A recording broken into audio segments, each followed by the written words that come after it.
Muy bien. Bienvenidos todos. Es un placer para este grupo de espiritualidad y ayuda mutua darles la cordial bienvenida, una cordial bienvenida al doctor. Gracias por estar con nosotros. Somos un grupo de madres, padres y familia de hijos que han trascendido y estamos tomados de la mano para un crecimiento espiritual, para entender mejor las cosas en esta vida terrenal.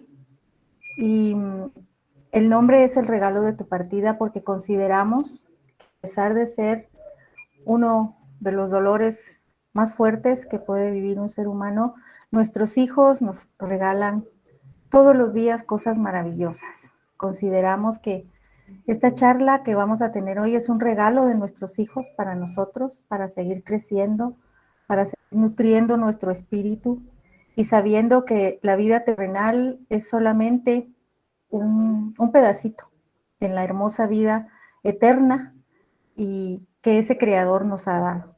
Y que nuestros hijos están en lo mejor, pero que nosotros tenemos que aprender a conocer y saber cuál es ese mundo en el cual ellos están.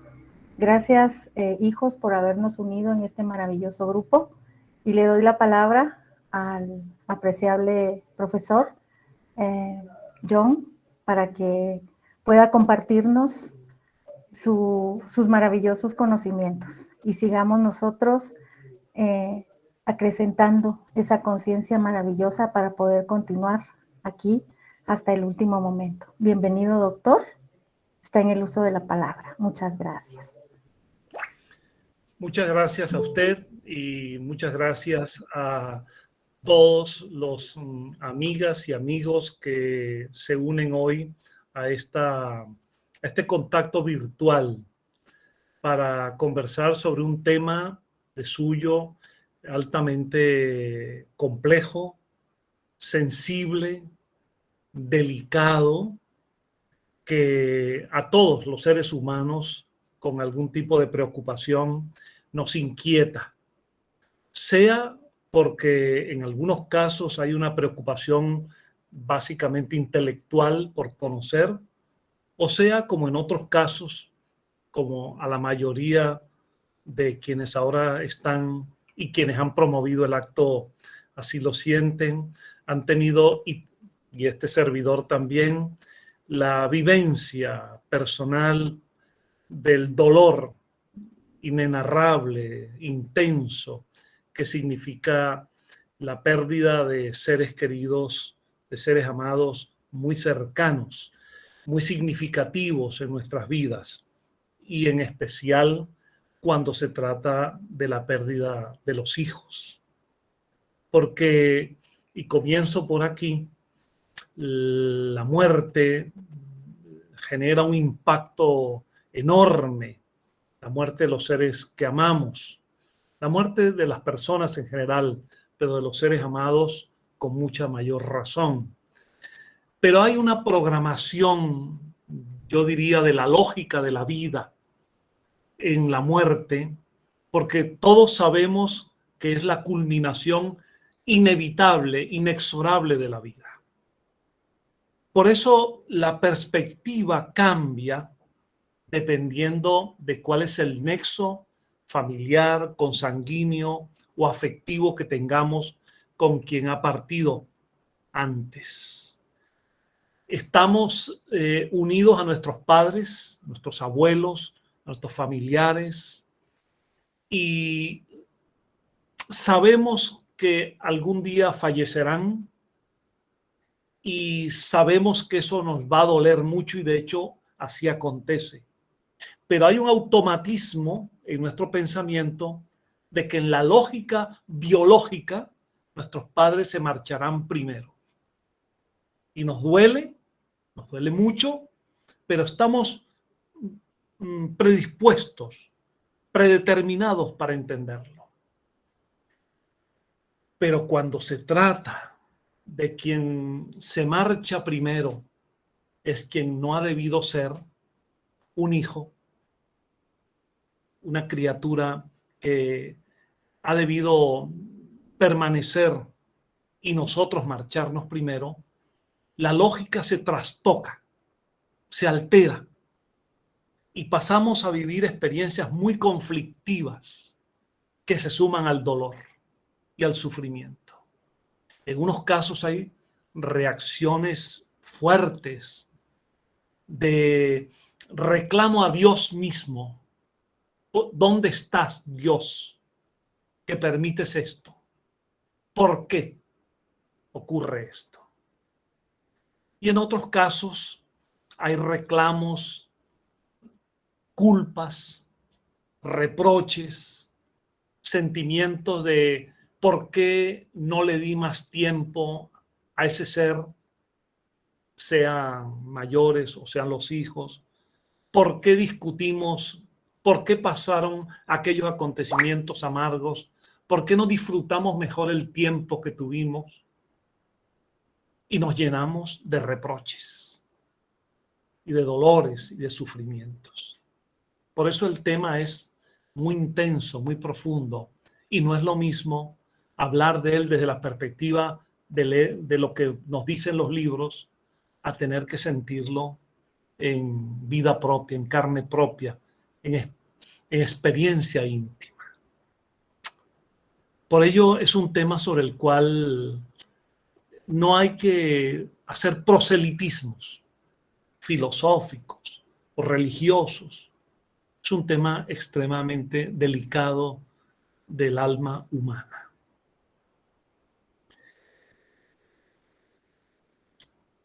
Quiero decirles que hay dos visiones fundamentales acerca del hecho que llamamos muerte, que algunos preferimos denominarla desencarnación.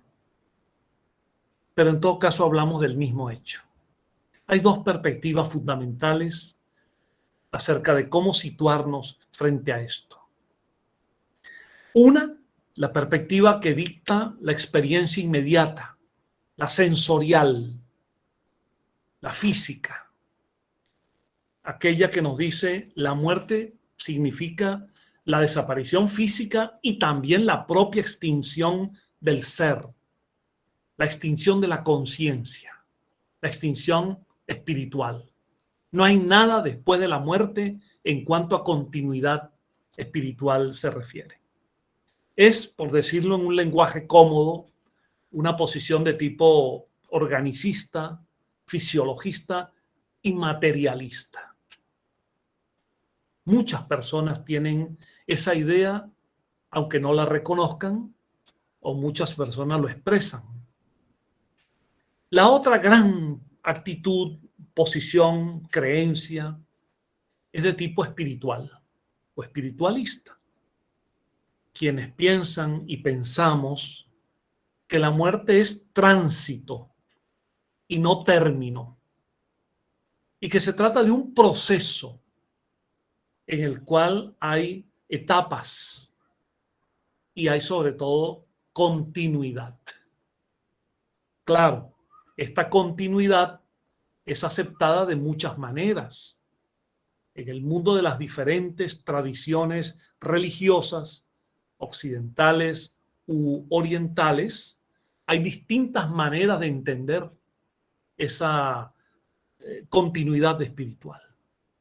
En nuestra cultura occidental judeo-cristiana, la idea esencial es la de que el alma continúa y que finalmente, después de algún juicio, vendrá un destino definitivo en lugares que de alguna manera simbólica o realmente se expresan con los términos de cielo, infierno, limbo, purgatorio.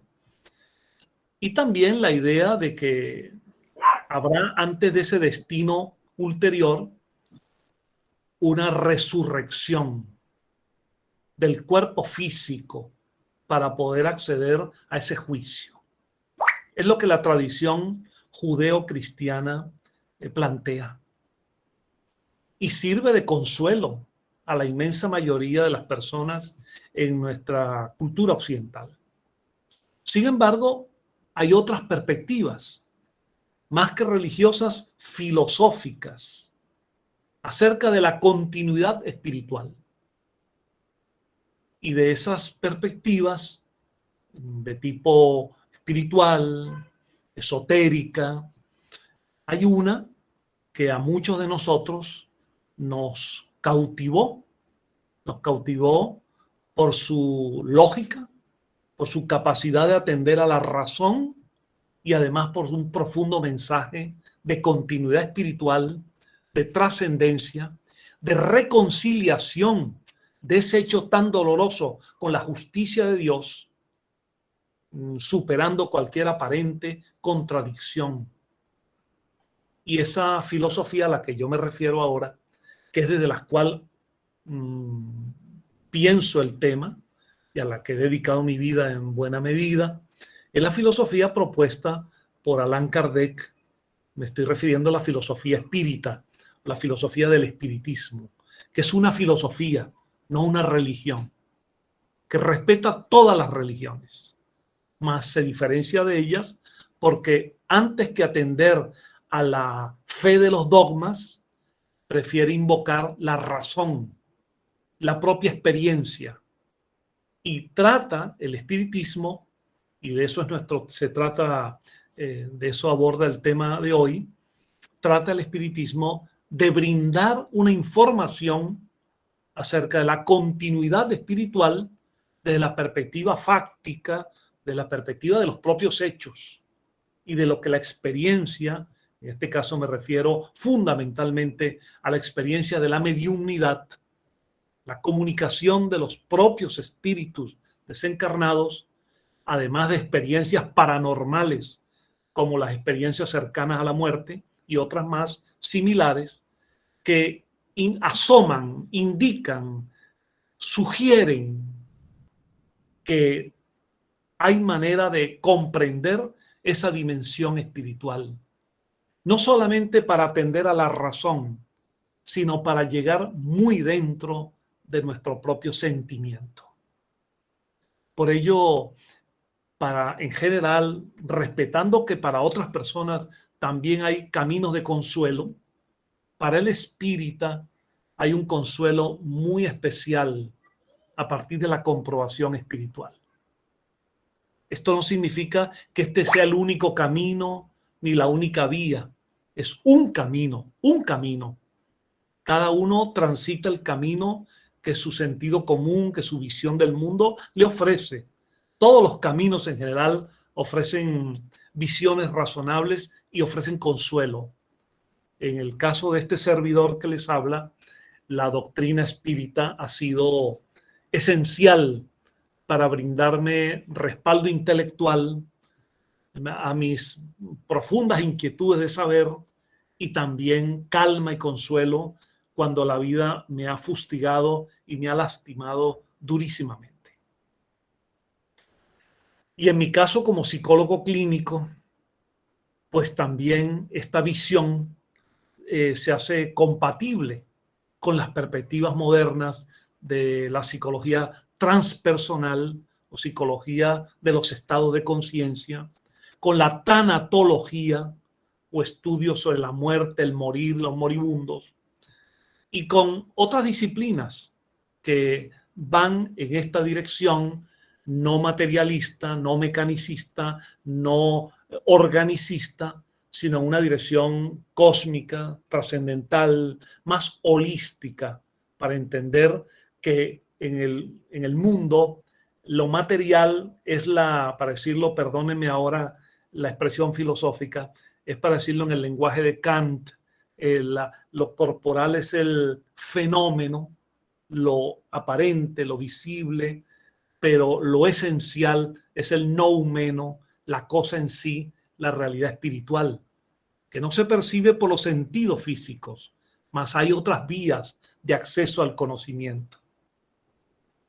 Como decía en uno de sus dramas Shakespeare, hay muchas cosas más entre el cielo y la tierra de las que sueña nuestra filosofía. Hay realidades espirituales más allá de lo visible, o para decirlo en el lenguaje de Antoine de Saint-Exupéry, lo esencial es también invisible a los ojos. Desde la óptica espírita, que es lo que más posiblemente les pueda interesar a ustedes sobre este tema, de la óptica espírita hay que partir de algunos conceptos básicos. La información que tenemos desde hace más de siglo y medio, desde que Allan Kardec fundara y codificara el espiritismo, ha provenido de los propios espíritus desencarnados. No fue Kardec, no fue un pensador el que inventó esta hipótesis, sino que como estudio de las manifestaciones que se han dado en todos los tiempos de la historia, que están registrados en todas las tradiciones religiosas, antropológicas, culturales, filosóficas del mundo, manifestaciones espirituales, Kardec y luego otros pensadores le dieron un cuerpo de ideas, un sistema de pensamiento para comprender estos fenómenos. Y digo yo que cuando se trata de hablar del espíritu, nadie mejor que los espíritus, porque son ellos mismos que nos están diciendo, aquí estamos, somos, seguimos, continuamos y os estamos hablando o nos estamos manifestando. Hay allí una diferencia profunda desde el punto de vista metafísico, porque en la metafísica tradicional se habla de un alma a la cual no hay acceso, salvo por la vía de la fe.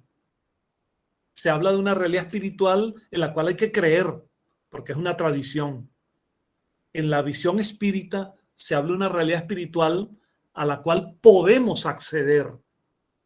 Hay información concreta y en muchos casos verificable, como lo ofrece la mediunidad debidamente empleada, con disciplina, con orientación, con cultura y con valores morales.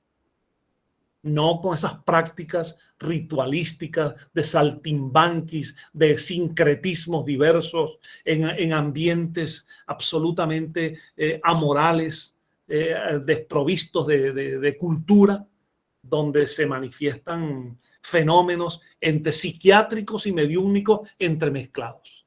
Hablo de la mediunidad en el contexto de la disciplina, de la ética, del amor al conocimiento espiritual y de la práctica del servicio al prójimo.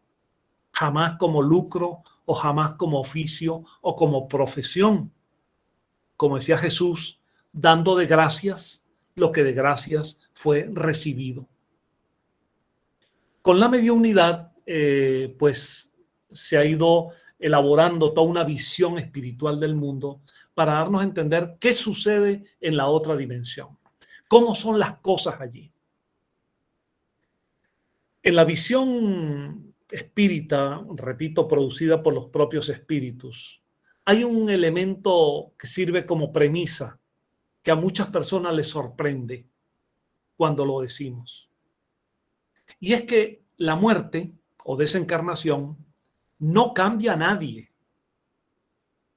No somos en la otra dimensión, en el mundo espiritual, no somos distintos a como somos aquí. No hay un salto, una mutación. Y de seres con limitaciones determinadas, allí pasamos a ser súper sabios porque morimos. O de seres deshonestos que lo mostraron en esta vida, pasan a ser seres de gran ética y espiritualidad solo por haber fallecido. Eso es un pensamiento mágico y lógico. En la naturaleza no hay saltos, hay continuidad. Y en la evolución del espíritu también hay continuidad. Vamos en un proceso lento, paulatino, avanzando, con virtudes y con errores. Los tenemos acá y los tenemos allí. Por eso los espíritus desencarnados no son ni genios, ni supersabios, ni seres celestiales. No dejan de ser humanos. Hay una humanidad visible, que es la nuestra, y una humanidad invisible, que está formada por los mismos sujetos espirituales e históricos que somos nosotros. Esto es muy importante porque algunas personas llegan a suponer que un ser querido que falleció pasa a ser un ángel, un ser, un guía espiritual, cuando sus condiciones demostradas en su existencia anterior, en esta última existencia, no revelan ese grado de progreso. No se adquiere ese grado de progreso por un salto. Es un proceso. Es un proceso. Y Kardec, en esa obra fundamental del espiritismo, que es el libro Los Espíritus, que yo recomiendo abiertamente su lectura desde cualquier perspectiva. En el libro Los Espíritus, Kardec, dándose cuenta de esto, como producto de las miles de manifestaciones mediúmnicas que estudió, elaboró un esquema pedagógico, un modelo que él llamó la escala espírita. La escala espírita, en la cual estableció que hay diversos grados en las condiciones morales y de sabiduría de los espíritus, que son las almas de los fallecidos. No son seres extraterrestres. El mundo espiritual está formado por seres humanos sin cuerpo físico, las almas de los seres fallecidos, pero con sus mismas potencialidades culturales, intelectuales y morales, en un proceso paulatino y progresivo de aprendizaje. ¿En qué condiciones se encuentran los espíritus? Depende. Depende de muchos factores. Uno de ellos, naturalmente, tiene que ver con el grado de conciencia que se tenía antes de la muerte. Claro, si hablamos de criaturas muy pequeñas, este elemento no es tan determinante. Cuando hablamos de otras personas mayores en su fallecimiento, la pregunta es, ¿qué perspectiva tiene esa persona de lo que va a ocurrir con ella después de la muerte? ¿Qué conocimientos tiene? Su visión del mundo es una negación total. No hay nada después de la muerte. Se llevan una sorpresa, porque se encuentran sin cuerpo físico en otra dimensión, vivos sin cuerpo. Y su sorpresa, su estupor es enorme, porque ¿qué hago yo aquí? Otros, como nos ha ocurrido a nosotros dirigiendo sesiones mediúmnicas cientos de veces, por no decir miles, nos preguntan a través de los mediums, cuando se comunican, no encuentro el cielo, no encuentro el infierno, no encuentro lo que me habían dicho que había. De modo que, dependiendo del grado de conocimiento, de conciencia, de pensamiento, de criterio que se tenga, hay una reacción allí. Los que de alguna manera tienen una expectativa favorable a la continuidad espiritual sienten que no es una sorpresa y de algún modo es esperable. Los que no lo creen así o tienen otras perspectivas se asombran, lo que no significa que obligatoriamente deban permanecer en esa condición. Nadie permanece estático en nada. Todo fluye, todo cambia. Como quería Heráclito, todo fluye. Y también en el mundo de la vida y la muerte y la reencarnación, todo va fluyendo. El otro factor fundamental que tiene que ver con esto, además del grado de conciencia y de conocimiento, es la situación moral en que, o más que la situación moral, antes de hablar de ello, las causas que han provocado el fallecimiento. La experiencia nos enseña claramente que dependiendo de cómo ocurrió el fallecimiento, por qué ocurrió, qué circunstancias se presentaron, así también hay condiciones variables del espíritu en esa otra dimensión. Vayamos por pasos. Por una parte tenemos aquellas personas que fallecen por la senilidad, porque ya el desgaste biológico, porque la edad es muy avanzada, los recursos orgánicos ya no dan, y de alguna manera psicológicamente la persona se adapta a que su fin va a llegar relativamente pronto. Y por eso no le sorprende la muerte y no le sorprende las condiciones en el despertar espiritual. porque ya estaba en su psicología que eso vendría. Pero cuando se fallece de manera repentina, por ejemplo, por una enfermedad, estas que son tan agónicas, tan terminales, el dolor es muy grande porque se tiene la frustración de que hay una interrupción indebida de la vida, una interrupción que no es la esperada. Otro caso, otro tipo de situaciones es cuando se fallece producto de un accidente. Yo ahora no les voy a distraer con temas que se extiendan en esto, pero hemos tenido la oportunidad de conversar con espíritus que han sido víctimas de incendios, han sido abrasados, quemados, que es una de las muertes más horribles que hay. Y la impronta que eso deja en la memoria emocional del espíritu es terrible. Es terrible. La sensación de seguirse quemando y abrazando continúa. Igual ocurre con los accidentes automovilísticos o de avión o de otro tipo. Igual tenemos que plantearnos qué ocurre cuando se ha fallecido víctima de un homicidio, cuando se nos ha quitado la vida por un asalto o por algún otro factor. Es una sensación de desconcierto total en el mundo espiritual.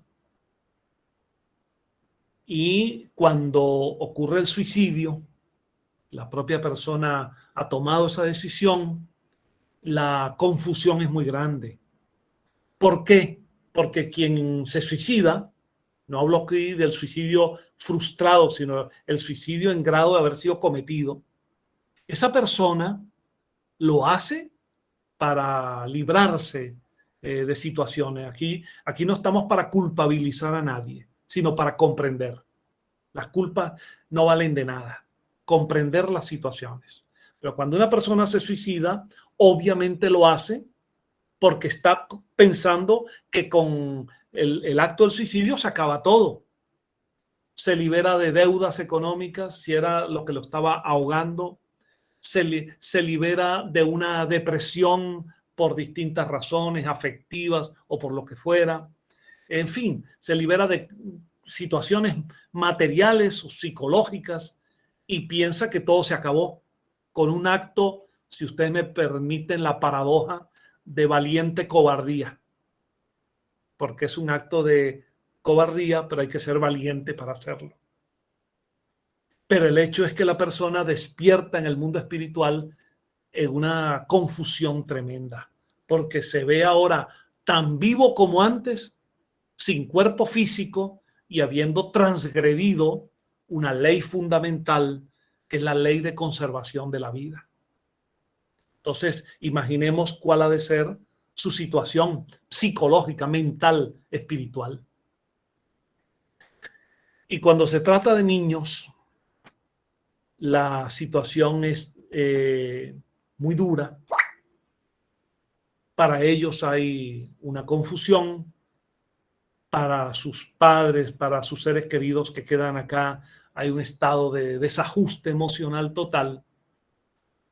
Ahora, esos niños, y aquí les voy a decir esto que creo que les puede interesar fundamentalmente desde la perspectiva espírita, esos niños, y tenemos multitud de experiencias al respecto, esos niños, precisamente por la ternura de su psicología, que están en esa etapa, reciben una atención, una protección y un apoyo de entidades espirituales, amigas, benefactores, familiares antes fallecidos, que les reciben y como quien les da un inmenso abrazo de amor, los protegen para librarlos de la angustia, de la situación que implica el cambiar de este plano físico a un plano sin cuerpo físico.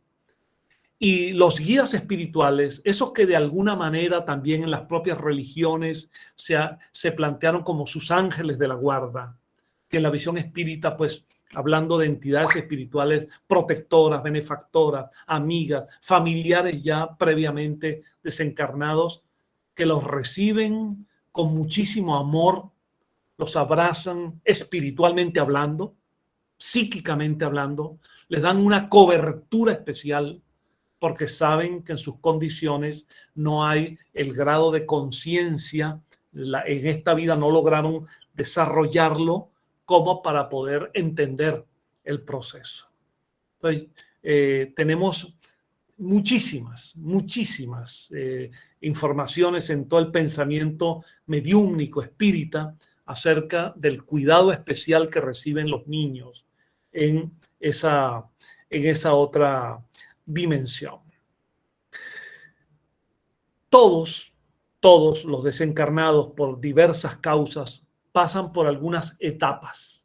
Así como a nosotros, encarnados, que se nos van seres queridos, pasamos por etapas, como las que estudió la doctora Elizabeth Kubler-Ross, las fases de negación, de ira, de todas esas reacciones, de intento de negociación, todo eso, hasta que llega la etapa que la autora Kubler-Ross decía, pues de la superación, de la conformidad, de la resignación y de la aceptación.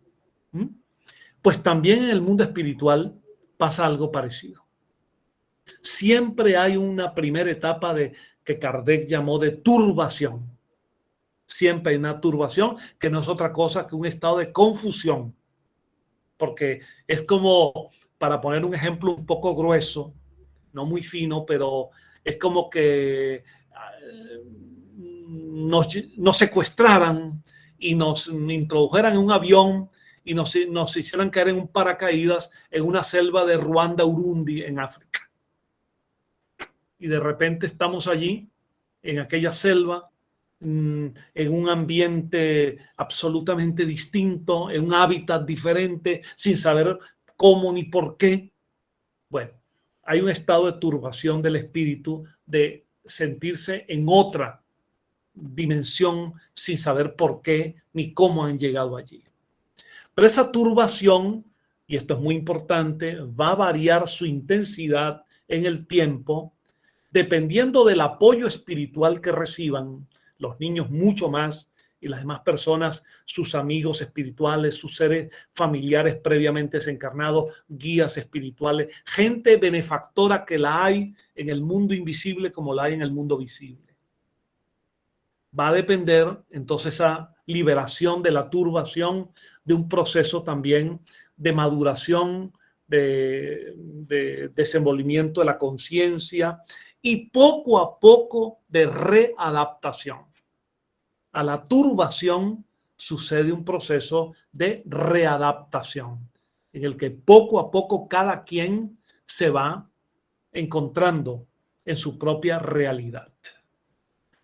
Yo aquí he pintado en general un lado bonito porque no quiero introducirme en los laberintos de las experiencias muy amargas. Yo pienso, y hay literatura y experiencias al respecto, esas personas que han cometido en la vida todo tipo de tropelías, todo tipo de abusos, que han hecho perder la vida a otras personas. Esos líderes históricos desde la antigüedad hasta nuestros días, dictadores de todo tipo, autoritarios, arbitrarios, que han llevado a sus pueblos y a sus naciones al hundimiento y al precipicio. Pienso en los Hitler y en los Stalin, para poner solo dos casos. Esos seres se encuentran envueltos en unas atmósferas espirituales o psicósferas espirituales de absoluta confusión, turbación, aumentada por las vibraciones de todos aquellos que se sienten víctimas o que fueron víctimas de ellos, que cargan con su sed de venganza, con su odio, con su rabia, con su frustración, generando pigmentos psíquicos que dañan, que los golpean, que los lastiman aún más. Por eso su recuperación será mucho más lenta, porque generando tanto odio y tanto repudio, generan también consecuencias de todos aquellos que creen que la mejor manera no es perdonar, sino desquitarse. Esos procesos muy complejos, desde esos déspotas históricos de antes y de ahora, que los hay, lamentablemente, hasta las personas que son de malas conductas, viciosas, corrompidas, víctimas del alcoholismo, la drogadicción, que viven en un submundo de inferioridad moral. Pues esas personas, al desencarnar, se encuentran con turbaciones mucho más fuertes e intensas. Siempre recibirán ayuda, pero hay una ley de causa y efecto según la cual la intensidad del efecto tiene que ver con la magnitud de la causa. Y es un proceso en el cual poco a poco se va logrando hasta que se despierta la conciencia.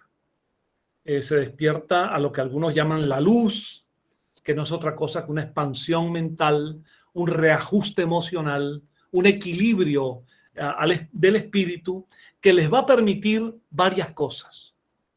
Les va a permitir convertirse en personas que por su propia experiencia y superación de errores ahora se convierten en quienes van a ayudar a otros, y hemos conocido muchos casos al respecto, o poco a poco, según determinados procesos y leyes, se sienten ya en condiciones de volver a una nueva vida, se sienten en condiciones de reencarnar.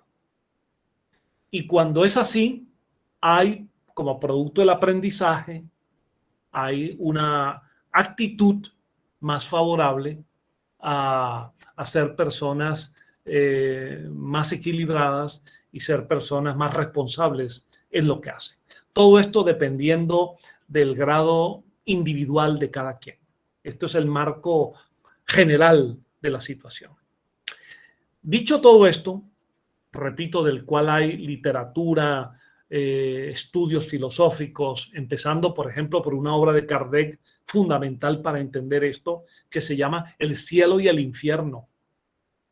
Esta obra, Kardec recibió la información y la publica de cientos y cientos de espíritus desencarnados por distintos factores como los que yo aquí he comentado. Y luego toda la literatura de otros autores y también literatura mediúmnica que a través de mediums diversos en América, en Europa, han transmitido mensajes de los espíritus. Y todo lo que en las instituciones espíritas bien orientadas se ha recibido del mundo espiritual.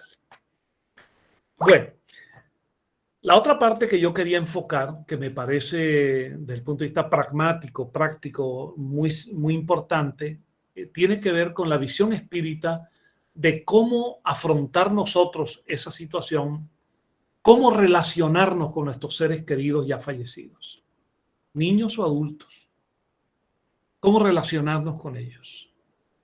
¿Podemos comunicarnos con ellos? Es la gran pregunta. Yo he conocido centenares de personas que acuden a grupos pequeños o mayores, instituciones espíritas o grupos familiares, y van con una intención fundamental, esencial. Quiero comunicarme con mi hijo fallecido, o quiero comunicarme con mi madre o mi padre fallecido, o mi esposo o mi esposa fallecidos. Y no se trata de que en ninguna institución espírita tiene un teléfono con el más allá. No hay un celular, un móvil para hacer una llamada al más allá. Eso no existe. Hay procedimientos diferentes. Kardec hablaba de las evocaciones, que es un método delicado, y también hay las comunicaciones espontáneas. Yo no tendría hoy tiempo para hablarles de experiencias personales como director de sesiones mediúmnicas durante 50 años. Pero les puedo decir que eso acontece habitualmente. ¿Cómo reacciona ante la persona que nos pide eso? hay que comprender su angustia y su necesidad. No despreciar ese deseo, pero sí canalizarlo. Canalizarlo en primer lugar por la vía de la invitación a la lectura, a la buena lectura, a que la persona comprenda que no hay un mecanismo directo, expedito, para hablar con un ser espiritual desencarnado, porque no lo hay. Quien esté ofreciendo eso está mercadeando con la fe, está traficando con el dolor humano. No lo hay. En nuestra experiencia de centenares de casos, personas que llegaron con un ser querido desencarnado, ¿sí?, que esto se les planteó y se les dijo, venga a las charlas, lea un poco, tenemos grupos de apoyo psicológico para hablar, para que usted exteriorice, que eso es importante, haga también su duelo, su catarsis, y deje que la experiencia fluya. Y es increíble para esas personas, como cuanto más lo pidieron, menos la experiencia se dio de comunicación. Y cuanto más dejaron pasar la presión y la intensidad, más la experiencia llegó a ellos. Hay una lección en esta materia. Esas manifestaciones son fundamentalmente espontáneas. Que podemos nosotros desearlas, por supuesto, pero no presionar de una manera tal que al propio espíritu se le genera angustia con esa presión.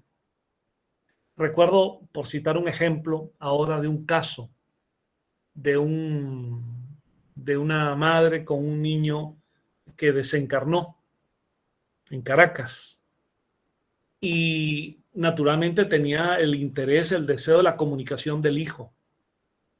Y durante mucho tiempo no se dio, pero la señora, que hasta ideas suicidas tuvo, cosa que ocurre con alguna frecuencia cuando el dolor es muy intenso y hay que ayudar a superar, porque la persona no debe morir con el que murió, sino que debe vivir precisamente en su honor y en su homenaje. Esa comunicación se dio cuando ya esa madre ni siquiera la pedía ni la exigía. Pasó un buen tiempo para ello. Y se dio con plena identidad e identificación de su hijo fallecido. Pero no hay un teléfono para ello, y quien ofrezca eso está generalmente traficando con la fe de las personas. ¿Cómo podemos relacionarnos con ellos? Bueno, lo que nos han enseñado tradicionalmente es muy útil. La oración, la vibración mental, el pensamiento de amor.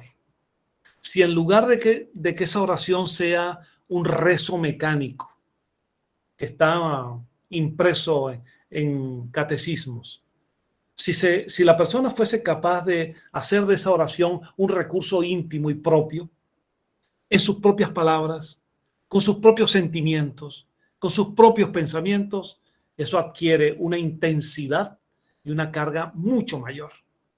Es una fuerza muy poderosa. Cuando es un rezo de los labios hacia afuera, mientras el pensamiento está en otro lado, no tiene ninguna fuerza. Dice Kardec en uno de sus libros que en materia de oración, la palabra no es nada, el pensamiento lo es todo. No es fácil entender esto, porque sensorialmente estamos acostumbrados a que nuestra única manera de orar es con la palabra.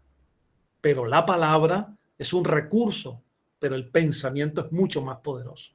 Si pudiéramos orar mentalmente, vibrar mentalmente, o simplemente dialogar en las palabras sencillas y amables, en la ternura de nuestro afecto para esa criatura o para un ser querido que falleció, eso es mucho más intenso, mucho más intenso.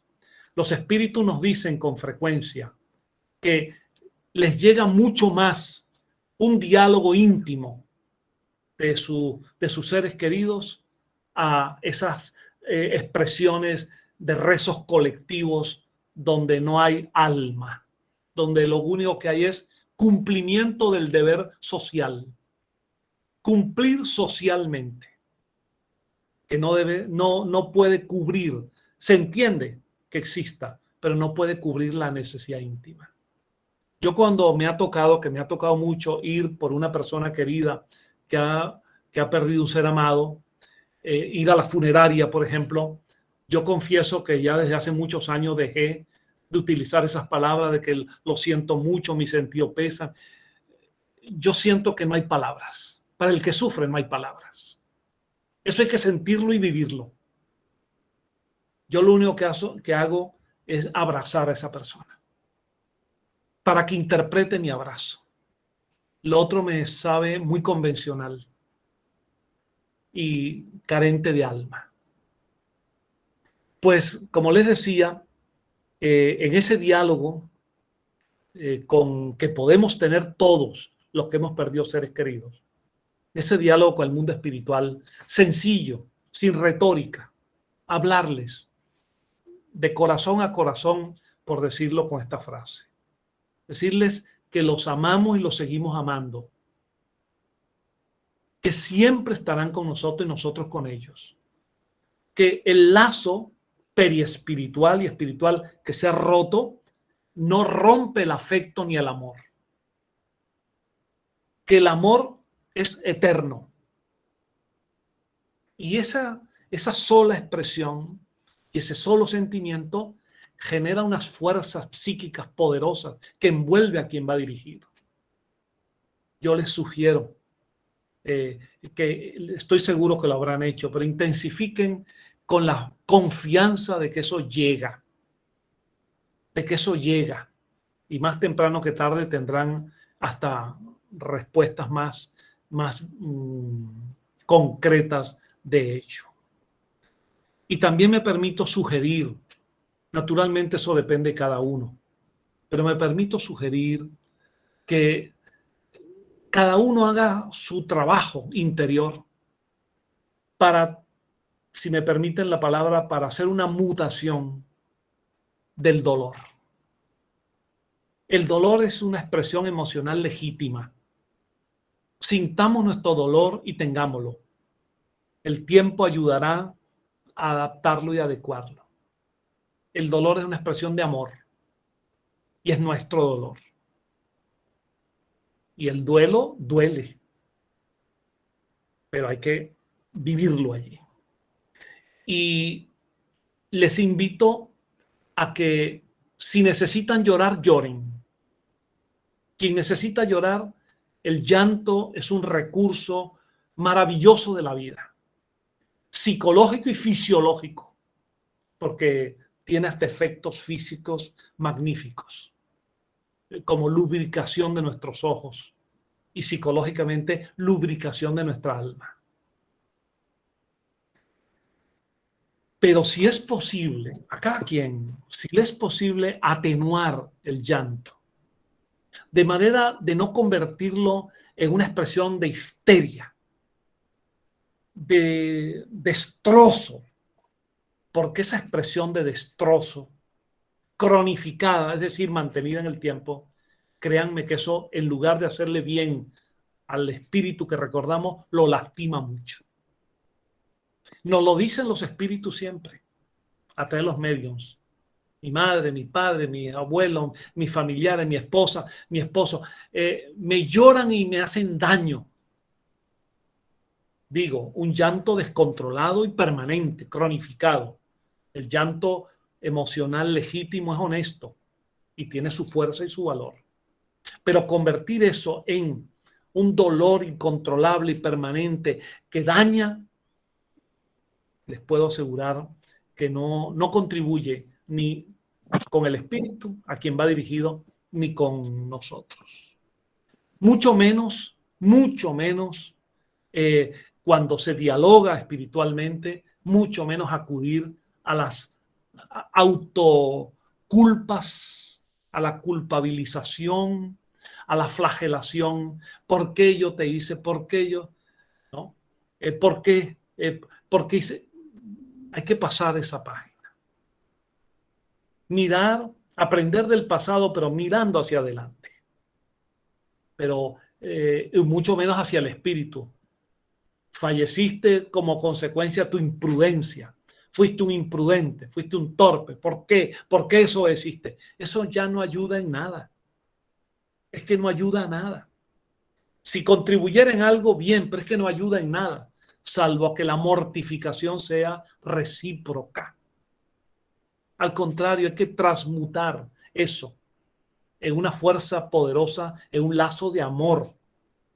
Vamos a ahora y aquí, te amo, te quiero, te queremos, como se quiera decir, y cuantos lo quieran decir, envolviendo al espíritu en esa vibración, que él a su vez recíprocamente lo hará. Porque hay otros nexos, hay hermanos en el camino, hay otros familiares, hay novios o novias que se quedaron allí sin la pareja, sin el compromiso. Hay muchas situaciones en la vida humana. Entonces hay que pensar en términos generales de cómo recuperar con una convicción espiritual estos auténticos lazos de amor, en la convicción de que estamos ayudando al espíritu en su proceso de liberación de la turbación y de avanzar en un camino hacia la conciencia, hacia la comprensión y hacia la predisposición, alguna vez, cuando las leyes de la vida lo establezcan, a la nueva vida, a la nueva experiencia carnal en la ley de la reencarnación. De modo, mis amigas y mis amigos, que nada de culpas ni de reproches. Las palabras clave, las palabras mágicas son el amor y el perdón. El perdón empezando por autoperdonarnos. Hay personas que no se perdonan, que se siguen creyendo que son responsables de lo que ocurrió. Y aunque haya podido ocurrir algo imprudente, ya ocurrió. Hay que autoperdonarse y perdonar. Y recibir también del Espíritu ese perdón. Bueno, yo quisiera concluir esta exposición diciéndoles lo siguiente, como mensaje de fondo. Como clínico me ha tocado atender personas en situaciones trágicas, con duelos no resueltos, con conflictos profundos. He tenido cantidad de pacientes que llegaron a mi consultorio en Caracas diciéndome, yo vengo a hablar con usted, pero yo no quiero vivir más, yo voy a morir de alguna manera. Y hasta diciéndome que se quitarían la vida. Y como los argumentos a veces son endebles, a veces carecemos de suficientes argumentos, pues algunos son más potentes, más poderosos, y son los que tratamos de utilizar. Recuerdo el caso de una señora en la situación parecida a la que les he contado, que cuando me dijo en el consultorio que al salir de allí se iba a matar, yo, por supuesto, como psicólogo pensaba que si lo iba a hacer no tenía razón que hubiera ido a la consulta. Así que lo que necesitaba era más bien apoyo. Pero finalmente la pregunta mágica, la pregunta clave fue, dígame, ¿usted tiene otros hijos?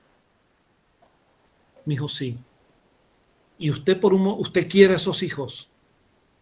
Sí, los amo. Y si usted perdió un hijo, ellos han perdido un hermano. También están muy adoloridos. ¿Y usted quiere que además de perder un hermano, pierdan a su madre? ¿Por qué no, en nombre de su hijo, al que tanto ama, que ahora está en el otro lado de la vida, por qué no envuelve a sus otros hijos en el amor profundo, en el nombre de aquel que se marchó? En lugar de ampliar el fardo pesado del dolor para ellos que ahora también pierden al hermano y van a perder a la madre. Ese argumento movió los resortes y ayudó muchísimo a que se encaminaran las cosas. Entonces el mensaje, mis amigas y mis amigos, el mensaje es incluso más allá del espiritismo. El mensaje fundamental de orden espiritual, el mensaje es que no podemos morirnos por los que han muerto. Tenemos que ratificar la vida en nosotros para seguir protegiendo y amando a todos los que nos rodean y para mejorar nuestra vida y la de otros en nombre y en homenaje a aquel que se marchó antes. Porque no podemos sucumbir a la frustración, a la depresión, porque eso no ayuda a nada. Y si en un momento dado la situación no la pueden manejar, no vacilen en ir a la consulta profesional del psiquiatra o del psicólogo. Y si el asunto es de índole espiritual, pues en la familia y también en alguna institución de estudios espirituales, sea espírita o no, de buena orientación, estoy seguro que hay personas de buena voluntad que les van a ayudar. No se queden solos con el duelo, no se queden solos con el dolor. La soledad es un factor muy duro en materia de depresión y necesitamos en ese momento la mano amiga, el abrazo de quienes nos rodean y nosotros también dárselo a quienes estén cerca de nosotros. De modo que espero que estas palabras puedan servir para la reflexión, para el conocimiento, y yo desde mi convicción, que no intento imponerla a nadie, pero desde mi convicción les puedo decir que los que llamamos muertos viven, están en otra dimensión, son accesibles a nosotros si sabemos encontrar los canales apropiados y en algún momento con las condiciones apropiadas también se manifiestan a nosotros. Seamos amorosos y comprensivos como para que ese canal de comunicación nunca se pierda. Y hagamos de la tristeza natural que nos invade al recordarlos, hagamos una alegría espiritual en el sentido de decirles que nunca dejarán de ser nuestros. Nunca dejarán de ser nuestros. Y nosotros seremos de ellos. Porque lo que, como dice un antiguo mensaje de los Vedas, lo que una vez fue, nunca dejará de ser. Y lo que en una vida, las múltiples vidas, se produjo como nexo carnal, como nexo de afinidad o consanguinidad, ese nexo nunca dejará de estar presente. Confíen en eso, ámenlos mucho, ámense ustedes, amen a sus seres queridos acá, disfruten a sus seres queridos en el plano físico y recuerden con mucho amor siempre, permanentemente, a quienes están del otro lado de la vida. Muchas gracias. Por atención. Muchas gracias, profesor. Fascinante su exposición. Y no sé si usted nos puede dar tiempo para algunas preguntas que tienen las mamitas. Claro. Muy Claro amable. que sí. Gracias. Antes de pasar a las preguntas, quisiera, pidiendo la debida disculpa, contarles que el profesor John Aispurua, aparte de ser psicólogo clínico, es presidente nacional de CIMA, que es el Movimiento de Cultura Espírita, es escritor y locutor profesional. Así que su ponencia por eso es tan maravillosa, un ser muy preparado. Y hay algo aquí, profesor, que me llama mucho la atención, es una intervención de Yolanda Clavijo, dice, ¿puedes ampliar, John, aparte de la mediumnidad, otros medios de comprobación de la supervivencia del alma? Desde la ciencia o desde la psicología, a través de los estados modificados de conciencia, por ejemplo. Bueno, Yolanda Clavijo es una gran amiga, una amiga del alma y directora del CIMA de Caracas. Y le mando todo mi cariño por este medio, aunque solemos hacerlo cada vez que hablamos.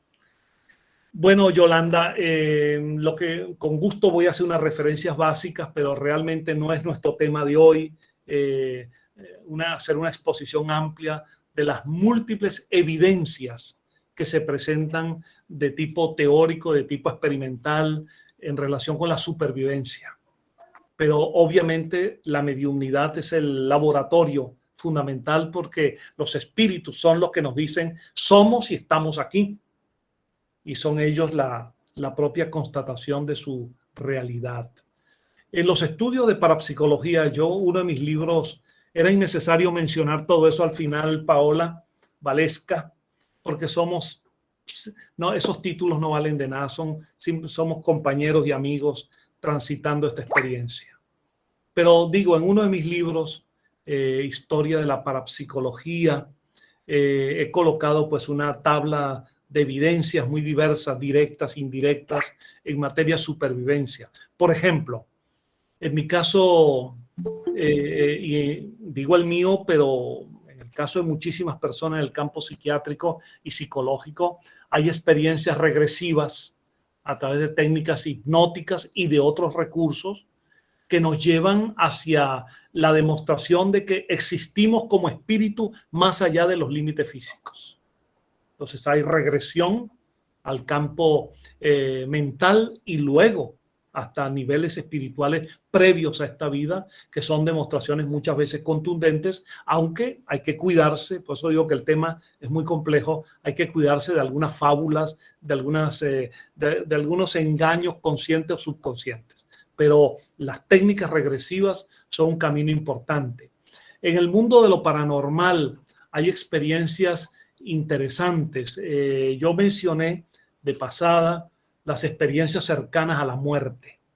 Hay toda una inmensa literatura internacional, sobre todo de médicos, enfermeras, enfermeros, psicólogos, terapeutas diversos, que tienen experiencias en miles y miles, cientos de miles de casos en todo el mundo, de personas que han sido clínicamente declaradas fallecidas, donde los registros fisiológicos están totalmente nulos, donde no hay actividad eléctrica cerebral durante unos minutos y sin embargo retornan a la vida.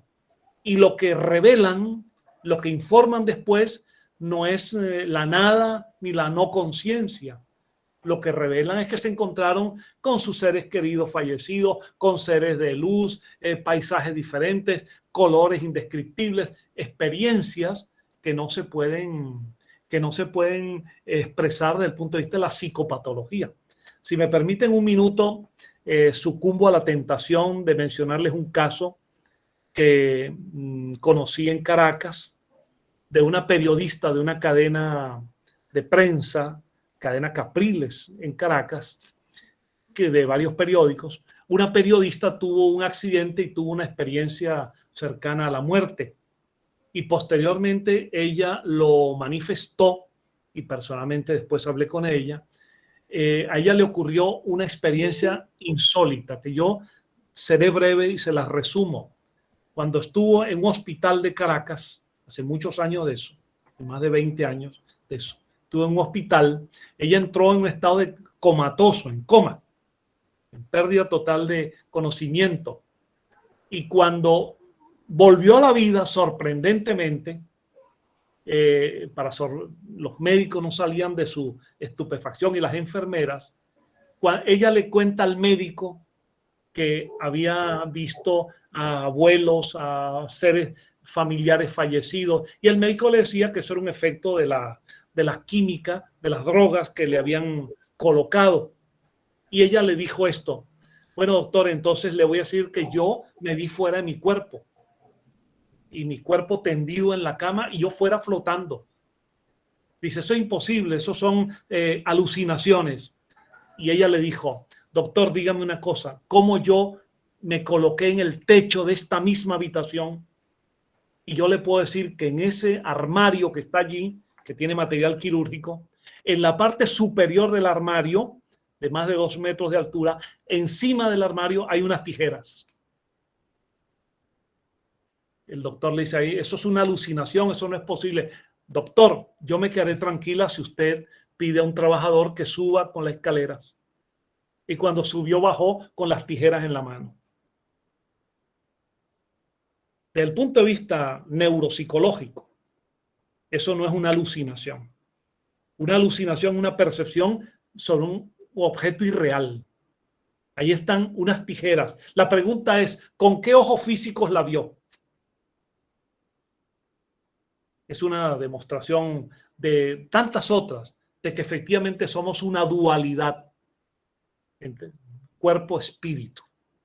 Y así como esas, hay multitud de experiencias. Las investigaciones sobre reencarnación, que son múltiples, muy variadas, desde personas, niños que recuerdan vidas anteriores con sus marcas de nacimiento, o las investigaciones de personas que tienen recuerdos de otras lenguas, otros idiomas, de haber vivido en otros lugares.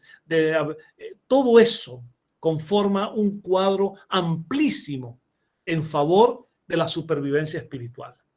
Y las áreas modernas de la psicología, como la transpersonal, por ejemplo, y alguna forma de psicología humanista, claramente hablan de la conciencia separada del cerebro. Hay conciencia antes y después de los recursos cerebrales. De modo, mi querida Yolanda y amigos todos, quiero decirles que el elenco de demostraciones a favor de la supervivencia espiritual es muy amplio. De hecho, en el fondo, todo esto lo que está diciendo es que las tradiciones religiosas y espirituales de la humanidad estaban correctas, porque la enseñanza de todas es que hay vida espiritual después de la muerte. Naturalmente, cuando no hay recursos más allá de la fe, se limita mucho, pero cuando aparecen recursos como la mediunidad, como el espiritismo y como las investigaciones paranormales de la parapsicología y de la psicología y de otras disciplinas, pues evidentemente se tiende a ir armando este rompecabezas que, en mi opinión, algún día dará la realidad de que somos seres espirituales, espíritus encarnados en permanente evolución. Muchas gracias, profesor. Quisiera hacerle una pregunta. Andrés es mi único hijo. Él hoy precisamente cumple 13 meses de haber trascendido y me ha dado, yo crecí, mi abuela era medium, entonces crecí conociendo mucho sobre esto, leí algunos libros porque mi abuela siempre nos indujo por este camino. Igual hice yo con Andrés. Y en cierta ocasión he tenido comunicación con él muy maravillosa y ha sido por medio de los sueños. Tenemos una conexión preciosa. En cierta ocasión yo tenía temor de salir porque él era mi compañía, ¿verdad? Y no me atrevía, me costó mucho salir a la calle después de que él trascendió. Y entonces yo estaba así temerosa y sentí que él se puso a mi izquierda y me dijo, mami, tranquila. Y lo pude visualizar. Y me dijo, aquí estoy con vos y no te preocupes, es lo mismo, lo único es que la gente no me ve. Y eso me dio mucha paz, ¿verdad? Eso me dio la certeza de que él está. Entonces yo quería preguntarle si es así, ¿verdad? Si realmente esa comunicación fue real. Mire, primero estoy convencido que es real. Segundo, usted misma es la demostración viviente de que fue efectiva, de que le ayudó enormemente en el plano emocional y moral. Así es. Y lo que usted mencionaba, que es otro de los grandes temas vinculados a esto, usted mencionaba los sueños y los estudios de sueños, que es un campo muy diverso, también demuestran que en algunas ocasiones en los sueños nos desdoblamos, salimos del cuerpo físico y hacemos lo que tradicionalmente se ha llamado un viaje astral, un viaje espiritual en desdoblamiento. Ese desdoblamiento, que hoy en día tiene otros nombres, por ejemplo, en parapsicología se habla de out of the body experience, experiencias fuera del cuerpo, o proyecciología, por ejemplo. Están diciendo lo mismo siempre, de que hay en los sueños, también en forma de meditación consciente, también se puede producir un desdoblamiento que nos demuestra que estamos, que el cuerpo tiene unas condiciones que permiten, los sueños mejor todavía, que permiten la salida en determinadas condiciones. De modo que, sin duda, que su Andrés está cerca y usted, con buenos pensamientos y con su amor, lo tiene cerca sin atarlo. porque yo también en algunas conferencias parecidas que he dictado en diversos países, yo al final he terminado con los versos de Rabindranath Tagore, que hay que siempre tenerlos presentes. Los que tenemos hijos adolescentes sabemos que van creciendo y se nos van. Y a veces no queremos que se marchen, digo, en la vida social. Entonces Tagore invitaba a que pensemos que nuestros hijos no nos pertenecen. Son los hijos de la vida. Vienen a través nuestro para que los ayudemos, los disciplinemos, los amemos, los orientemos y los dejemos volar. También a los espíritus hay que dejarlos volar, en el sentido de no aprisionarlos y dejar que fluya espontáneamente el nexo con ellos. Así es. Muchas gracias, profesor. Nos dice Gisita que si en el mundo espiritual se estudia, se avanza. Hemos visto todas la película de Nuestro Hogar y ahí hay ejemplos, ¿verdad? ¿Cómo es ese avance, doctor? ¿Cómo es ese estudio? Sin duda que en el mundo espiritual hay continuidad, aprendizaje, evolución, superación de dificultades. Ahora, en No Solar o Nuestro Hogar se presenta una teoría presentada por el espíritu André Luis, que está por ser verificada.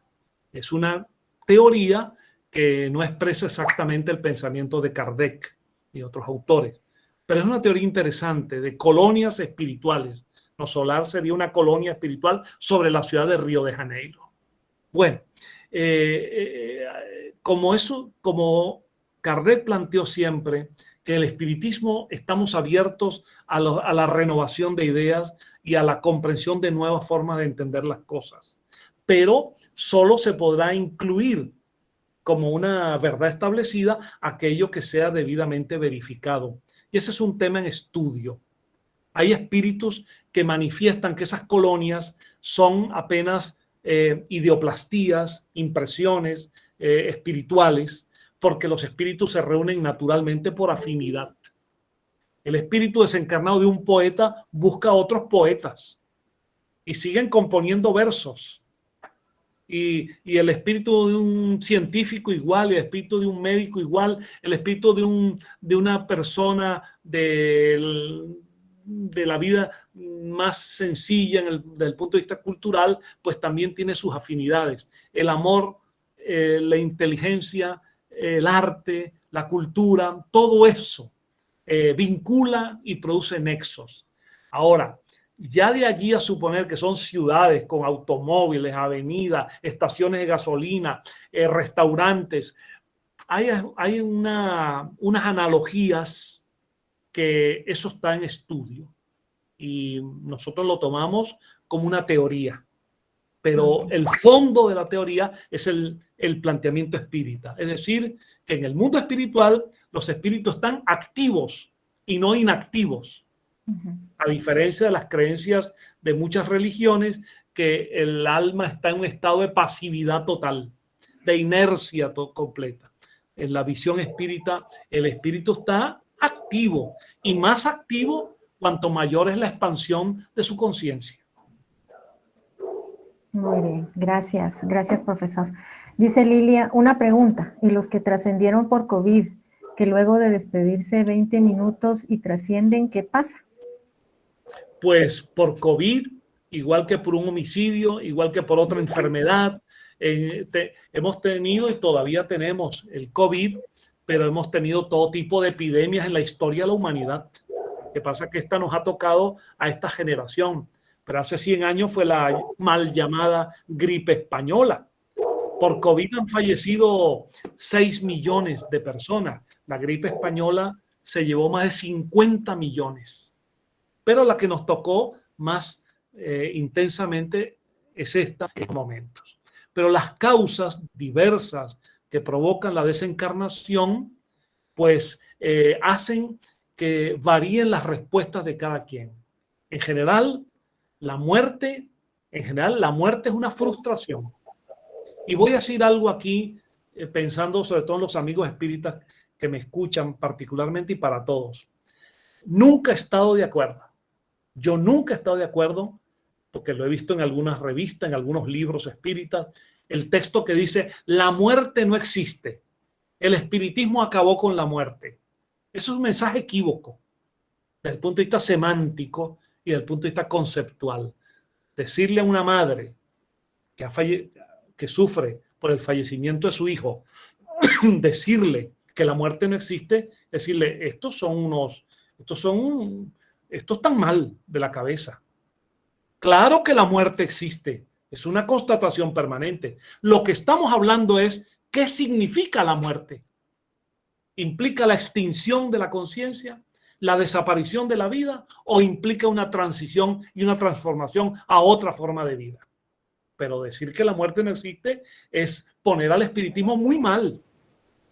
Y como yo amo el espiritismo, la doctrina espírita, he procurado poner todo mi esfuerzo intelectual para al menos las personas que no la admitan respeten por la lógica y la claridad de las ideas con que se expone. La muerte existe, afecta de diversas maneras. Ahora, el espíritu desencarnado reacciona ante el fallecimiento por COVID, por un accidente automovilístico, por un homicidio, por cualquier enfermedad, o por el suicidio, por lo que sea, reacciona de acuerdo con su manera de entender las cosas, de lo que espera, la expectativa que tiene, y también de acuerdo con su nivel moral y su nivel intelectual. De modo que me voy a permitir hacer un rápido comentario adicional. Hace unos años, no recuerdo si 6 o 7 años, falleció, desencarnó un líder espírita argentino, un ser realmente extraordinario en sus valores, en sus convicciones, padre de una familia muy amplia, con sus hijos, sus nietos. Falleció con poco más de 90 años. Me cuentan los familiares que esa persona, cuando fue hospitalizada en la ciudad en que vivía, sentía plenamente como espíritu, sentía que había llegado el momento de su desencarnación. Y lo sentía sin rabia, sin ninguna molestia, porque sabía ya que su organismo físico no daba para más. Y minutos antes de su desencarnación, llamó al grupo más selecto de su familia y alrededor de la cama les dijo esto. Yo he dedicado, soy espírita de nacimiento, dijo. Mi convicción en el espiritismo. Sé que voy a continuar ahora. Quiero que sepan, vean conmigo, y dijo estas palabras textualmente. Miren, observen lo que es desencarnación consciente. Les expresó su amor a todos, cerró los ojos y se fue. Desencarnó porque entendió que y efectivamente ya los médicos decían que era cuestión de poco tiempo. Desencarnó conscientemente. Cuando se reincorpora, como lo ha mostrado en algunas comunicaciones mediúmnicas, cuando se reincorpora al mundo espiritual, su sorpresa es mínima. Él sabe para dónde va. Ahí está la diferencia entre quienes saben previamente, quienes lo entienden y quienes no lo entienden. Quienes no lo entienden aquí se llevan una sorpresa mayúscula. De modo que yo siempre he dicho que el espiritismo es una educación para la muerte, pero también una educación para la vida. Es una educación en general, para entendernos quiénes somos, de dónde venimos y hacia dónde vamos. Qué maravilla, profesor. Muchas gracias. Dice Susana que se ha dicho que las almas no tienen edad. Si es así, quisiera saber si recuerdan a su familia, a su mamá, a su papá, a sus abuelitos. Sí, las almas, vamos a recordar el lenguaje que utilizamos con Kardec. El espíritu, cuando encarnado, Kardec lo denomina alma, para hablar del ser encarnado. Pero ya desencarnado hablamos del espíritu. El espíritu en la fase desencarnada y el espíritu encarnado es el alma de la persona. El espíritu no tiene edad si por tal entendemos el proceso cronológico convencional nuestro. Tiene edad para el ser encarnado, todos necesitamos calendarios. El calendario es un recurso natural de la civilización, de los tiempos de los sumerios y más allá todavía, porque necesitamos convencionalmente conectarnos, reunirnos, atender compromisos. Necesitamos medir y contar los días, las horas, los minutos y los segundos. Lo necesitamos en la vida encarnada. En ese sentido, el espíritu encarnado tiene edad, pero una vez que trasciende, una vez que desencarna, ya esa edad se relativiza y ya no tiene sentido plantearse la edad, salvo el proceso natural de desenvolvimiento del espíritu. Un niño desencarnado, durante un lapso determinado, su mentalidad y su psicología actuará todavía vinculado al proceso de su emocionalidad infantil. Pero cuando va pasando el tiempo, madura y readquiere su conciencia plena como espíritu, que ha pasado muchas veces viviendo como niño, como adulto, como mujer y como hombre. De manera que lo de la edad es relativo. La edad hablamos en el plano encarnado, pero en el plano desencarnado ya eso se relaja, se disminuye mucho el sentido convencional del tiempo. Muy bien, gracias, profesor. Dice Ada, mamita de Oliver, en su opinión, ¿cuál es el nivel de evolución de las almas que escogieron partir siendo bebés o niños muy pequeños? Y podríamos agregar aquí los bebés que se van en el vientre de la mami o los abortos. Sí, tema también muy complejo. Bueno, yo nunca he sido muy amigo, lo confieso, de utilizar el lenguaje de que esos bebés decidieron partir. Yo no tengo ninguna constancia de que el espíritu se haya querido ir. Hay que entender todas las dimensiones que están involucradas en esto. Si ustedes me lo permiten, vamos a razonar de esta manera. El ser encarnado es un ser tetradimensional, o si prefieren, cuatridimensional. Tenemos una dimensión espiritual, que es el ser esencial, una dimensión biológica, en la cual encarnamos sometido a las leyes genéticas y evolutivas. Somos un ser psicológico que va madurando una personalidad, unas emociones, unos sentimientos, unas conductas, y somos un ser social, porque a medida que nos hacemos en la vida con los demás, nos relacionamos y nos socializamos. Entonces el ser humano, el ser encarnado, es un ser bio, psico, socio, espiritual. Todas esas dimensiones importan. No se puede en nombre del espiritual decir, este cuerpo que yo quiero abandonar. Eso es ficción. El cuerpo hay que cuidarlo y amarlo y quererlo. Y tenemos que vernos bonitos, todos. Porque el cuerpo es el instrumento del espíritu, como el piano para el pianista. Querer el cuerpo. Querernos nosotros. Madurar nuestra personalidad. Socializar. Llevar una vida social apropiada. Con la familia, con los amigos, con el trabajo, con la vida, la educación. Somos seres en todas esas dimensiones. ¿Desencarna una criatura? Es la pregunta. Yo no estoy seguro que se pueda, salvo que haya alguna evidencia y no una suposición. El bebé decidió partir. No, partió. Hay que examinar los factores.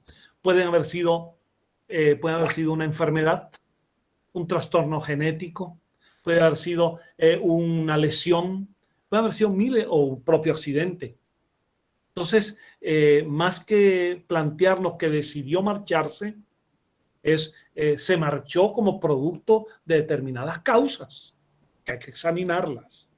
Ahora, ¿qué significa eso para esa criatura? Significa que la experiencia tuvo poca oportunidad de desarrollo y más pronto volverá a una nueva experiencia reencarnatoria para seguir completando sus procesos. Es como le decimos nosotros y le digo yo a personas que tenemos amigos, por ejemplo, en el mundo del clero. En una oportunidad conversaba yo, dialogaba con un sacerdote católico y les decía, y yo le preguntaba, bueno, si nosotros como padres a nuestros hijos, un hijo comete un error, ¿qué padre no le da una oportunidad de rectificar? ¿Qué padre? Digo, compadre, digo madre o padre. Estoy hablando del sentido general que nos enseña la Academia de la Lengua Española. Como padres, le decimos, lo perdonamos y lo ayudamos a que se levante y que rectifique, ¿no? Damos oportunidades.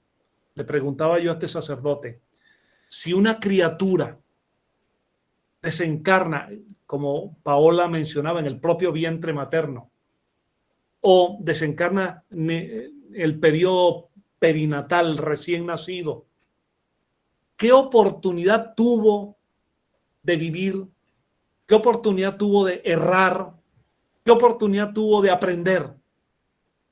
Y ahora resulta, según nos dice la teología, que esta es la única oportunidad de vida que tiene esa alma.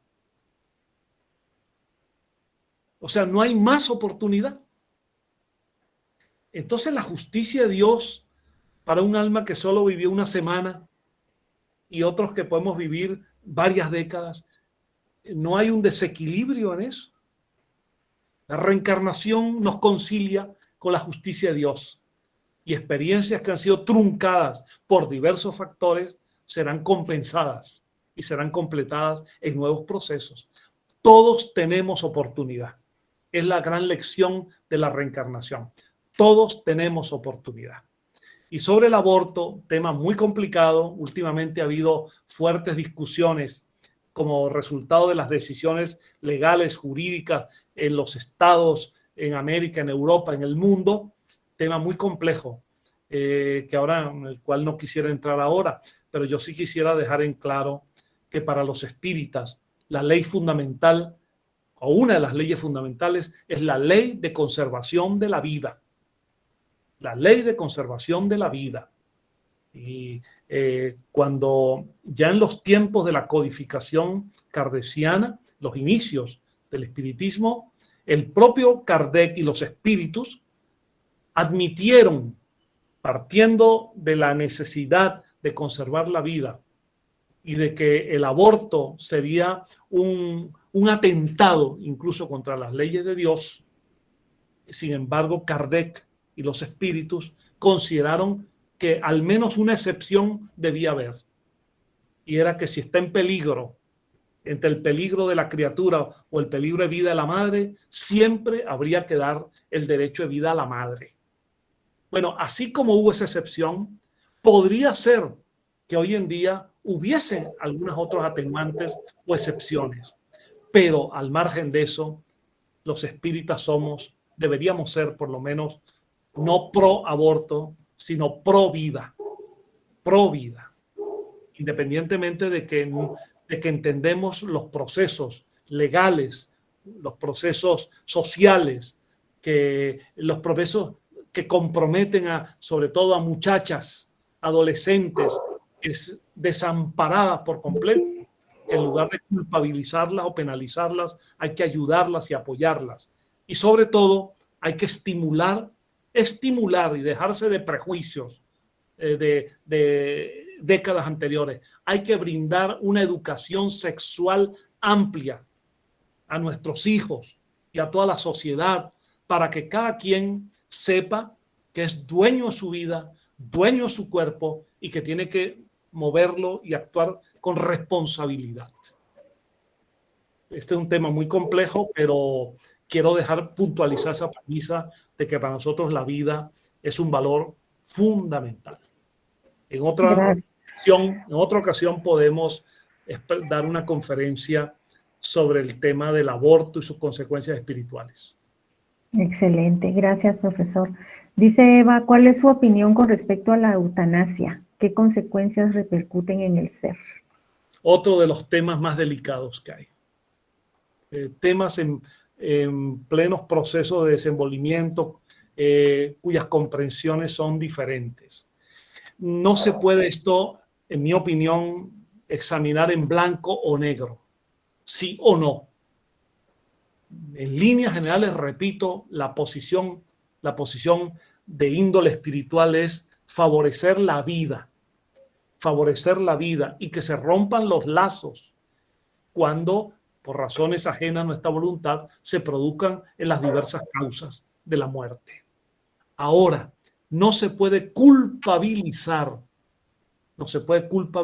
a personas que en ciertos momentos han pedido la eutanasia o la han aplicado a un ser querido, amándolo mucho, en casos tales que, atendiendo a la voluntad de la persona, han debido acudir a un recurso, sobre todo paliativo, en cuanto a no prestar asistencia para continuar una vida que ya cumplió su cometido. Entonces, este es un tema muy complejo en el cual tenemos que entender los atenuantes. Y miren, me gusta siempre invitar a las personas que piensen en esto.